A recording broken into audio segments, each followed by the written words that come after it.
Hey all, Tom Novak here. Hey, thanks for joining me. It's Tuesday, March 14th. It's right around 8 p.m. Wanted to give you guys a quick update now on the potential winter storm, probably more than a potential now, that's going to be striking the upper Midwest, especially hard on Thursday, especially Thursday afternoon and into Thursday evening. Then I have a funny feeling that winds are going to cause problems throughout Thursday evening, Friday, and then into Saturday. We'll get into that here. So hang with me.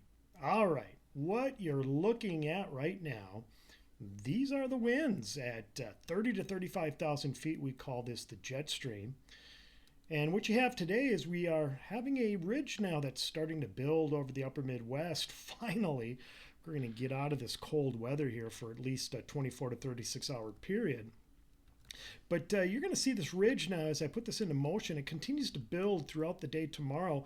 Hence the reason why, if you're looking for a thaw, and I know everybody is, you better get outdoors tomorrow because we're going to have a nice thaw tomorrow, but it's going to be short lived as cold Canadian air pours back into the upper Midwest this weekend and then next week. But here's the key, this is Thursday evening now. And look at what we have. We have what's called a jet streak here. A jet streak are stronger winds within a jet stream, all right? So you've got winds at about 100 to 110 knots just north of Minnesota, and then you have another jet streak surging out of New Mexico and into Texas and then heading northeast towards Missouri. We call this a coupled jet structure. And in between, especially at the right rear quad of this jet streak that's over northern Minnesota, that's where you get significant lift. And on Thursday evening, we are going to be in a perfect position. We, being southern and eastern Minnesota and western Wisconsin, will be in a perfect position for lift as this coupled jet structure develops right over the upper Midwest, including Minnesota and Wisconsin. And then, of course, here comes that upper level low that sits and spins over Minnesota and Wisconsin as we go through the Friday and then into the weekend. That's why I get a funny feeling we're going to be dealing with wind and blowing snow for a significant amount of period here as we go through Thursday, Friday, and Saturday. Now, the storm system, as I mentioned, has a lot to work with, and I mentioned that in my last post. We've got good dynamics, which you just saw with the jet stream structure. Then we have moisture from the Gulf of Mexico, and this is the Gulf of Mexico down here, Texas and Louisiana and Mississippi. And watch how this moisture starts to creep north here as we go through time. This is Thursday morning, and look at this deep feed of Gulf moisture coming up from Texas and Louisiana straight north into southern Minnesota.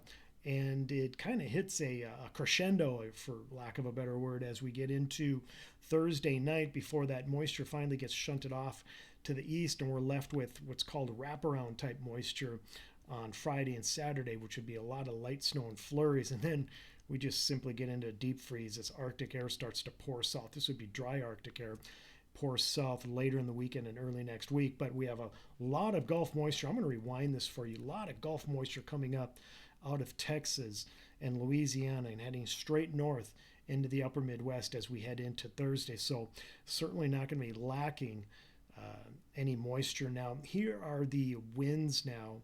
These are winds at about 15,000 feet in our atmosphere, and we pick it up on Thursday. This is Thursday morning, and here's Thursday afternoon, and look at the strong winds at about 10 to 15,000 feet coming up out of Iowa and heading for southern Wisconsin and southeastern Minnesota. It's usually on the nose or on the tip of these strong winds on the northern edge is where you get significant lift.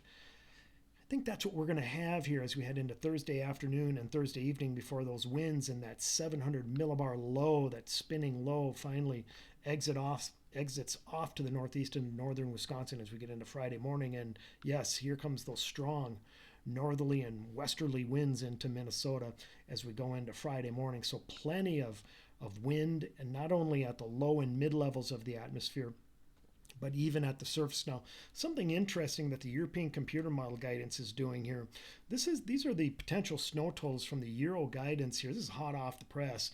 But look at how it has snows in excess of 8 to 10 inches down near Sioux Falls in southwestern Minnesota, and also 8 to 10 inches of snow plus up in northwestern Wisconsin. But in between, right over the Twin Cities metro, it's got about 4 to 6 inches of snow. The reason for that is because it's factoring in the daytime heating and solar insulation that we get during the daytime hours that will be melting snow as it falls during Thursday afternoon and into early Thursday evening. Hence the reason why snow totals are a bit less in the Twin Cities metro. But long story short, almost all guidances now are painting a strong snow shield across southwestern and southern Minnesota, eastern Minnesota, and northwestern Wisconsin. That's one of the big reasons why I sent this on a recent post here.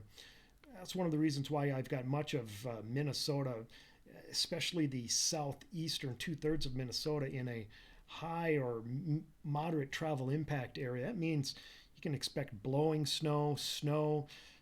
There may even be some blizzard conditions down here in southwestern Minnesota and southeastern South Dakota, even as far east as the 35 corridor here as we get into late Thursday night and Friday. So don't be surprised at that, as a nice, strong low pressure system tracks from near Kansas City northeast to Milwaukee, a perfect track for snow, of course. By the way, I wanted to thank Absolute Trailer Sales for sponsoring this update. My friends over there at Absolute Trailer Sales in Inver Grove Heights. Hey, we can't do this unique weather presentation without sponsors, and Absolute is certainly there for Novak weather. So thank you, crew over there at Absolute Trailer Sales. Here's your extended forecast. We'll go through this real quickly for you. Nice warm day, relatively warm day tomorrow. Temperatures crash on Thursday. That 40-degree high is probably going to be before sunrise.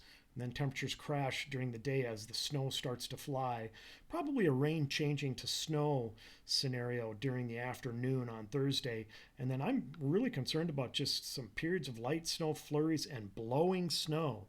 Lots of blowing snow on Friday and Saturday, which is going to hamper travel conditions across the upper Midwest. And then we get into a nice lull. I think from Sunday through much of next week, it's going to be quiet. Imagine that. Our average high should be up in the mid-40s by next week. So we deserve a significant warm-up. And it's going to be a while, I think. We'll have to wait till late next week for a big warm-up. All right, hey, that's your forecast. Thanks for joining me. Make sure everybody plans for difficult travel conditions Thursday through Saturday. Take care.